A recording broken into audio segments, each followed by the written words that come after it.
Breaking news, breaking news, breaking news. এক যুবক তারাবির নামাজ পড়তে গিয়ে কুদ্দুস মিয়ার গাছে 2টা বড়ি চুরি করে খেয়ে ফেলেছে। এতে কুদ্দুস মিয়া ক্ষুব্ধ হয়ে কসবা থানায় মামলা করে দিল ওই ছেলের বিরুদ্ধে 0টি। এই মামলার বিচার হয় ব্রাহ্মণবাড়িয়া জজ আদালতে। জজ সাহেব রায় বলেন যুবককে চুরি করা 2টা বড়ি ফেরত দিতে হবে। অভিযুক্ত যুবক কাঁদো কাঁদো কণ্ঠে জানায়, জজ সাহেব আমি তো 2টা বড়ি খেয়ে ফেলেছি, আমি কিভাবে দেব?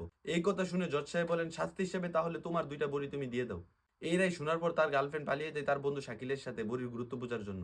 আপনাদেরকে একটা চাঞ্চল্যকর তথ্য দেবো, আমাদের এই নিউজ অফিসে আমরা এই বড়ি চুরকে আমরা আমন্ত্রণ জানিয়েছি, উনি আমাদের সাথেই আছেন। হ্যাঁ চুর মহাশয়, বলুন আপনার মনের কথা। আমি আমার 2টা বড়ি ফেরত চাই। আপনি কি আগে কখনো চুরি করেছেন? হ্যাঁ, কিছুদিন আগে আমি অনেক বড় একটা কলার চুরি করে খেয়ে ফেলেছি। ব্রেকিং নিউজ, আরেকটি চাঞ্চল্যকর তথ্য পেলাম, তিনি শুধু বড়ই না কলাও চুরি করে। তাই সরকারের কাছে আমার আবেদন, কলার বদলি তার নিজের এই এই কইন না কইন না, কইন না। আচ্ছা আচ্ছা। ব্রেকিং নিউজ, আরেকটি তথ্য পেলাম, জজ সাহেব নতুন রায় ঘোষণা করলেন। জজ সাহেব বলেন এই যুবককে কলা চুরির দায়ে কলা গাছের নিচে 1 মাস দাঁড় করিয়ে রাখা হোক, যাতে সে কলার প্রতি সম্মান দেখাতে পারে। ব্রেকিং নিউজ শেষ, দেখা হবে আবার নতুন কোনো ফল চুরির ঘটনা নিয়ে। আল্লাহ হাফেজ।